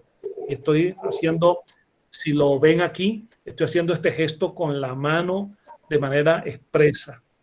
No me gusta que las personas nos convirtamos con el dedo índice de la mano señalando a los demás, culpabilizando a los demás, echando la responsabilidad a los demás, porque ese dedo índice dirigido contra alguien en la mano nos está mostrando que hay tres dedos que nos señalan a nosotros de lo mismo que culpamos.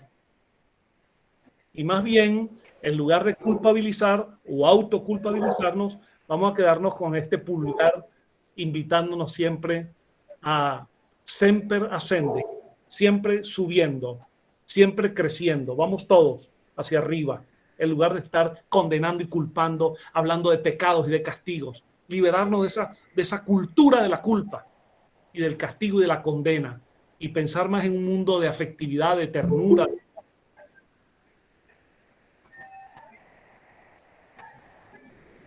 Corto. No, acá no, yo hablo del orden también. Gracias, profesor. ¿Me escucha? Totalmente. Ok, gracias. Dice Gaby, a mi hijo le quitaron la vida, es un homicidio, no pude despedirme de él. ¿Cómo puedo ayudarlo para seguir en el plano espiritual después de escuchar que ellos llegan conmocionados? Pues yo creo que ha sido el tema de hoy. Le invitaría que si puede, si esto va a ser grabado, si está siendo grabado, a que lo vuelva a escuchar, porque he insistido en que no podemos ni debemos desligarnos de los seres que han partido. Una madre siempre será nuestra madre después de su desencarnación. Y de paso, seguirá vigilándonos, orientándonos y regañándonos también, como buena madre, con inmenso amor. Y de la misma manera, cuando se trata de un hijo que ha partido, y en este caso por una causa tan terrible, sigamos siendo su mamá y sigamos siendo su padre y sigamos siendo su familia. Ahora está en otra dimensión. Bueno, vamos a vibrar con el pensamiento, vamos a mandarle todo nuestro amor, vamos a sentirlo cerca, vamos a hablarle, decirle, mira esto. Vamos a recordar lo bonito de ese privilegio que nos dio la vida de tenerlo con nosotros. Esa madre tuvo ese hijo un tiempo, siéntase recompensada por ese tiempo. Da dolor no tenerlo más físicamente, pero ahora en una nueva etapa lo tiene espiritualmente. No pierdes en eso jamás. Muy bien, muchas gracias. Seguimos siendo responsables de su felicidad. Definitivamente siempre serán nuestros hijos. Gracias, profesor. Dice Silvia, ¿no sería bloquear su evolución espiritual hacia donde tienen que llegar si queremos comunicarnos con ellos? No, depende. Yo he dicho que es inconveniente que estemos todo el tiempo presionando a los espíritus. A veces, decía un poeta mexicano, Amado Nervo, hay amor que duele. Hay amores que matan, dicen en México también. A veces de tanto amarlos, nos convertimos en sus carceleros. No, todo tiene su equilibrio y su manera. Amar Querer proteger, cuidar, hablar, orientar es una cosa. Ahora, presionar para tenerlos atados, imantados a una esfera psíquica nuestra, o presionar porque se tiene que comunicar por un medium, a veces forzando, a veces falsas comunicaciones, eso sería lo inconveniente. Cuando ese espíritu, en la indefinición del tiempo, ese espíritu deba atender otros cursos de su existencia, esos lazos siempre se mantienen, pero ya no tienen la misma intensidad. Entonces, y nosotros también, los duelos van describiendo una curva, aumenta, llegan a un clímax y también tienden a suavizarse para dar posibilidades a la vida, a que continúe los caminos de cada quien. De modo que la mediumnidad no es una obstrucción a la evolución del espíritu, ni el hecho de que nosotros les mostremos, les manifestemos, sobre todo mentalmente, y el que tenga que hacerlo con palabras tampoco lo impide, pero mentalmente nuestro amor, dialogar con ellos, hablarles en términos bonitos, recordar la experiencia gratificante, eso en nada dificulta su propio camino evolutivo. Lo que más bien sería un sentimiento duro para el espíritu es que ni los recordemos.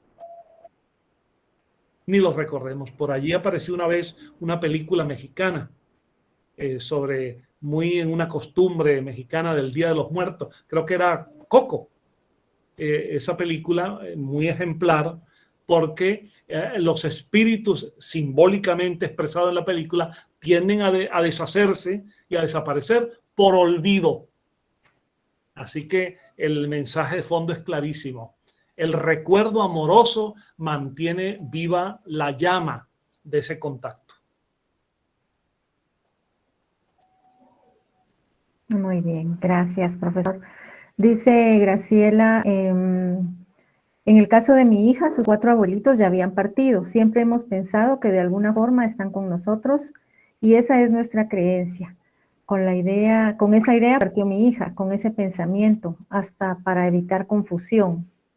Espero me explique. O sea, los abuelitos estaban allá esperándola, recibiéndola. Nuestros seres amados allá evitan que estemos confundidos. Sí los encontramos. ¿Cómo sería eso? Sí, hay muchas experiencias de criaturas que han desencarnado y se han encontrado en el mundo espiritual con abuelos, abuelas que no llegaron a conocer, sin embargo los identificaron. Y en experiencias cercanas a la muerte, casos citados por Raymond Moody y por otros investigadores, hay casos de personas que tuvieron una experiencia cercana a la muerte, fueron declarados clínicamente fallecidos y encontraron en el mundo espiritual personas que no conocían, de las cuales no tenían referencia, y finalmente le dijeron, mira, yo fui amigo de tu papá, fui amigo de tu abuelo, o fui un pariente tuyo así, y cuando investigan encuentran que existió independientemente que la persona ni lo sabía. De modo que lo que me quedo aquí con la pregunta de esta amiga es, que esta convicción de que su criatura encontró sus abuelos, esa convicción es muy sana, muy saludable. Manténgala independientemente que no haya una verificación objetiva, si no la tiene, pero manténgala como convicción, tenga la seguridad que ningún abuelo desencarnado se olvida de sus nietos. Muy bien, gracias. Creo que también esa respuesta le sirve a Susi con su nietecita. Te saluda aquí Rocío Ferrón. Dice, desde mi pequeña experiencia, los espíritus que han partido están mejor de lo que imaginamos. ¿Es así, John? ¿Nuestras circunstancias influyen para creer que están mal? Bueno, mi querida Rocío, a quien te mando un gran abrazo, eso depende. Los espíritus están mejor que nosotros, los desencarnados, depende. Ya he dicho que en la desencarnación puede haber diversas causas. Cuando, por ejemplo, Voy a poner un caso sórdido. Una persona desencarna como resultado del delirium tremens, es decir, alcoholizada, y el daño que ha provocado en su organismo es total a su cuerpo físico y también a sus procesos cognitivos y emocionales, llega al mundo espiritual deshecho. Va a necesitar un gran proceso de recuperación. Entonces, hay espíritus, como lo dice Rocío, por supuesto que en perfecto equilibrio, armonía, disfrutando de su hábitat espiritual, en contacto con sus afinidades. Pero hay otros que están en un proceso de ajuste y reajuste. O sea que depende de cada caso. Muy bien, muchas gracias. Muchos agradecimientos, John. Dice, no tengo aquí el nombre, pero dice, me encanta el mundo de los espíritus, porque conectar con ellos es conectar la realidad que nos rodea, la realidad que somos. Maravilloso unirse a sus sufrimientos y a sus sentimientos de amor. ¿Eso será la vida? Pregunta ella. Bueno, lo he intentado expresar aquí, que lo esencial de la vida es el amor. No hay una fuerza más poderosa que el amor, que a veces es una palabra que se manosea un poco, pero cuando se toma en su verdadero sentido, en todas sus manifestaciones, del amor familiar, del amor a los hijos, el amor de la pareja, el amor a la amistad, a los amigos, el amor al trabajo, el amor al estudio, el amor al progreso, el amor a los ideales. El amor es la fuerza constructiva, la fuerza más poderosa. Y su antagónico, el odio, y sus parientes, el rencor, la envidia, la rabia, son fuerzas destructoras. De modo que ratifiquemos eso todos, de que cada uno, conforme a su experiencia, conforme a su manera de entender las cosas, cada uno puede expresar y volcar su potencialidad de amor. Qué lindo, gracias, John. Muchos agradecimientos. Y aquí hay otra pregunta. Dice, ¿qué piensa John del pacto de almas del que tanto se habla últimamente? ¿Existe el pacto de almas? Mirado en un sentido general, me parece, y el espiritismo siempre lo ha planteado, que en el mundo espiritual y antes de reencarnar podemos establecer ciertos acuerdos, podemos insinuar compromisos, podemos empeñarnos en una tarea común, y de hecho hay sitios donde se encuentran espíritus encarnados que dicen, luego de transitar por experiencias comunes, es que no lo sé explicar, dicen esas personas, pero soy para ti, tú eres para mí, cuando se trata de parejas, o personas que luchan por un ideal social, político, cultural y científico o artístico, y dicen, y se encuentran y la afinidad brota entre ellos y forman grupos, forman escuelas, porque hay, digamos, ese pacto, que no es sino un intento de que hayan nexos, de que funcionen esos vínculos. Ahora, yo de manera muy objetiva digo, no estoy seguro de que todo lo que programemos se va a cumplir exactamente. Hay muchos factores, hay mucha incertidumbre. Y la incertidumbre, de paso, es un principio cuántico. No todo está determinado. Entonces, podemos desear algo, si le ponemos empeño quizás lo logremos, pero a veces no todo es así. Entonces, no lo vemos como una realidad automática, sino como un horizonte hacia el cual navegar, hacia el cual ir, pero va a depender de muchos factores. Especialmente de libre albedrío, ¿verdad? Tenemos la libertad Claro, de tomar aquí somos nuestras propias decisiones. Libres. Somos seres, usted lo ha recordado muy bien, con libre albedrío, dentro del determinismo de las cosas, el humano en su conciencia tiene un libre albedrío que le permite tomar entre varias opciones. Somos nosotros quienes decidimos. Exacto, gracias, John. Y por último, dice Carly, ¿qué entiende usted por fusión álmica? Bueno, me parece que va en la misma dirección de estas hipótesis.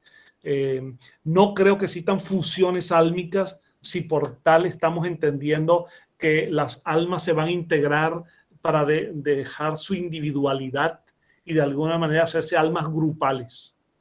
Tengo la impresión, al menos es la concepción kardecista y espírita que tengo, que una vez que en el proceso evolutivo el alma adquiere su nivel homínido humano, tiene una fuerza fundamental que es la individualización. Y que esa individualización le permite autonomía y le permite mayores opciones para escoger. Ahora, como no sabemos, la verdad es que sabemos poco de muchas cosas. Y cada vez que aprendemos algo nos damos cuenta de lo más que ignoramos. Quién sabe qué puede haber por allí. Pero la idea que tenemos, honestamente hablando, es la de que el espíritu es un ser individual que transita el camino evolutivo hacia destinos superiores. Muy bien. Perdón, profesor John, aquí hay una pregunta que me piden que la haga. Dice Nayet: doctor, un gusto escucharlo. Fueron las primeras lecturas que hice de sus escritos, sus conferencias, las que más ayudaron a iniciar en el proceso de mi duelo. Soy psicólogo clínico, apegada a la rigurosidad científica. El tema que le quiero compartir es que de un tiempo para acá recibo mensajes de muchos de nuestros hijos y en la gran mayoría de los casos han sido acertadas. Lo hago desde la mayor humildad y amor. ¿Cómo puedo seguir desenvolviéndome en ese sentido? Gracias por sus aportes. Nayet nos ha dado mensajes de nuestros hijos, profesor, en el grupo, y son certeros. Qué bueno. Sí. Sí. Pues miren, Nayet, en primer lugar, la felicito. La felicito por esa capacidad mediúnica para poder transmitir mensajes de seres que han partido y ayudar con esa orientación y con ese consuelo a personas que lean y reciban esos mensajes. Y en segundo lugar, la felicito también porque como psicóloga clínica y colega tenga, aquí veo por allí a un colega venezolano, el doctor Hernán Bogarín, gran amigo venezolano, y a quien le mando mi saludo. Y le digo que la felicito porque siendo psicóloga puede tener la posibilidad de comprender muy ampliamente el mensaje espírita en plena coincidencia con los desarrollos más positivos de la psicología. De manera que yo la invito, usted me dice qué hacer, lo que está haciendo, siga adelante con mucha confianza y si me permite la sugerencia, pues amplíe sus campos de estudio y en el espiritismo y en los campos afines, estudie, lea, reflexione, escriba y realice su actividad y viva también. De modo que mis felicitaciones y siga adelante. Gracias, profesor. Dice Lorenzo Reynoso, perdón, que son muchos los mensajes. Antes de leer este de Lorenzo, ¿dónde podemos conseguir sus libros? ¿Qué libros son? ¿Cómo podemos comunicarnos? En internet, en Amazon pueden encontrar alguno y yo me voy a permitir, le voy a decir mi correo electrónico. Las personas que me quieran escribir, yo les puedo orientar particularmente hacia la consecución de libros según el país en que se encuentren, porque algunos libros míos han sido editados en Argentina, otros libros en España, otros libros en Venezuela, en Estados Unidos. Si me escriben, yo les contesto. Mi correo es AIZ 1090. 1090 es el dial de la emisora de radio en la que yo tengo mis programas de valores del espíritu. Muy bien. Repito, AIZ 1090 @ yahoo.com. yahoo.com. Estaré encantado de recibir sus correos. Muchas gracias, profesor. Ya lo coloqué aquí en el chat para que quienes deseen escribirle lo puedan hacer. Desde Guatemala, un paisano. para no caer y que nosotros mismos como estudiantes del espiritismo, ya que el estudio y el trabajo es esclarecer y no confundir, existe la muerte física del cuerpo, no existe la muerte para el alma, uno de los ejes principales del espiritismo, basado en el hecho de las comunicaciones y de las reencarnaciones. Muchas gracias a Lorenzo por su aclaración, creo que concuerda perfectamente con lo que el profesor John nos dijo. Tal cual, lo que yo dije y quiero sostener es que es una forma inapropiada de expresar este mensaje espiritual diciendo la muerte no existe, porque eso confunde. Ahora, estamos queriendo decir la muerte existe en tanto que físicamente una existencia termina. Ahora, la muerte no implica la desaparición del ser espiritual, sino que él supera la disfunción de la muerte y continúa en el plano espiritual. Muy bien. Aquí hay una última pregunta, profesor. Dice Sandra Gómez, mami de Kevin. Buenas tardes, muchas gracias, profesor. Pregunta, mi hijo se suicidó, se lanzó de un 10º piso de la casa de su padre, casa que no conozco. Días antes le pregunté a su hermana menor que cómo eran las ventanas de esa casa. Y un día antes de su trascendencia le dije a su padre que tuviera cuidado con esas ventanas. ¿El espíritu de mi hijo quería decirme cómo iba a partir? ¿Quién sabe? No es fácil dar una opinión seria con una información tan breve al respecto. Precisamente Sandra, entiendo que es la madre, es la que mejor puede, es la que puede conocer mejor las circunstancias de lo que allí ocurrió. Muy triste, sin duda. Ahora, hay veces, en el caso de las personas que toman esa decisión tan difícil, hay veces que lo preparan o lo anuncian. En otros casos es repentino. Eso va a depender de cada situación. Pero en todo caso, sí es conveniente llamar la atención a madres y padres de que hay que estar atentos a los mensajes que nos transmiten nuestros hijos en la vida cotidiana. Si hay una depresión por alguna razón, si hay un conflicto no resuelto, si hay unas expresiones inadecuadas o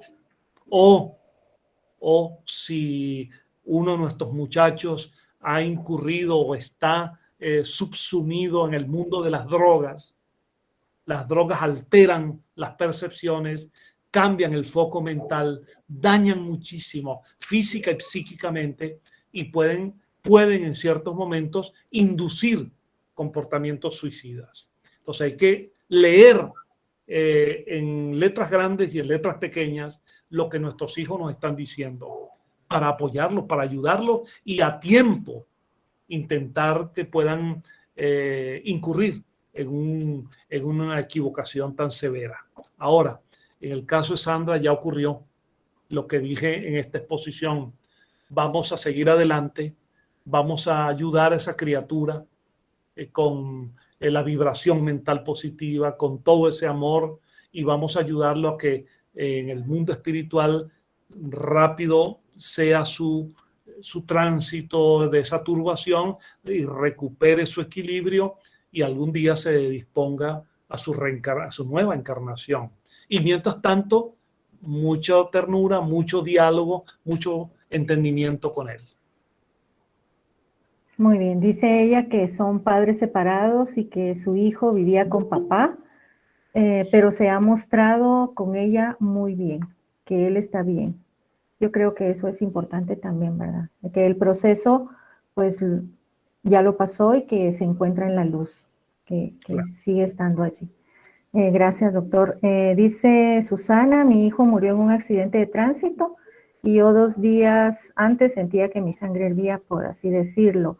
Puede haber sido un aviso. Yo pienso también, profesor, que sí hay avisos, ¿verdad? Yo tuve sueños que me avisaron acerca de la trascendencia y sí, yo considero que sí, las madres tenemos avisos, tenemos una intuición de madres definitivamente y nosotros lo sentimos. No sé naturalmente, ese cordón umbilical nunca se termina de romper y genera además del lazo biológico, genera un lazo psicológico que solo la madre tiene, con una intuición pues mucho más fina, ¿no? Y en efecto existen los avisos. Hay incluso muchísimos casos, hay literatura al respecto, de personas de visiones espirituales antes de la muerte. Personas que han llegado a un sitio y han sido vistas por muchos y luego al día siguiente han tenido la noticia de su fallecimiento. De modo que ese es un mundo muy complejo y funciona así, aunque no conozcamos todas las leyes que rigen esos procesos. Muchas gracias, profesor. Me encantó esta frase y me quedo con ella. Cuando se trata de hablar del espíritu, nadie mejor que los espíritus. Eso es fascinante, maravilloso. Muchísimas gracias. Dejo a Gisita en el uso de la palabra para que pueda darnos un mensaje y pueda despedirse. Gracias. Gracias, profesor John. Realmente ha sido un placer. Ha sido... A ver. ¿Se me está? Hola. ¿Se me escucha? No te escuchamos, Gis. Uy. ¿No se me escucha nada, Pao? Bueno, creo que tiene problemas ahí. Tengo un problema con mi Yo audio. sí la oigo, pero yo sí la oigo. Ya. Yo también la oigo. Creo que se me escucha. Ah, sí, sí te escuchas, Gis. Bueno, si es que se me escucha poquito, voy a hablar porque no se me escucha mucho. Solo agradecerle al profesor y agradecer a todo este grupo maravilloso. Yo percibo sus sentimientos de gusto por la exposición y por el momento de encontrarnos, pero infelizmente no la escucho. Tampoco la escucho. Bueno, muchísimas gracias, profesor. Realmente fascinante su disertación. Es maravilloso saber que esto sigue, ¿verdad? Que esto continúe y que tenemos que poner de nuestra parte para aprender y seguir en este camino hasta encontrarnos de nuevo con ellos, que tenemos una misión importante que es darnos la mano unos a los otros para poder caminar juntos y más en este grupo, ¿verdad? Hoy tenemos muchos invitados porque también hay muchos que pertenecen al grupo de CIMA. Muchas gracias por estar aquí y muchas gracias a las mamis. Gracias, profesor, un abrazo con todo mi cariño desde Guatemala. Y pues pendientes, ¿verdad? De poder leer sus libros que han de ser maravillosos.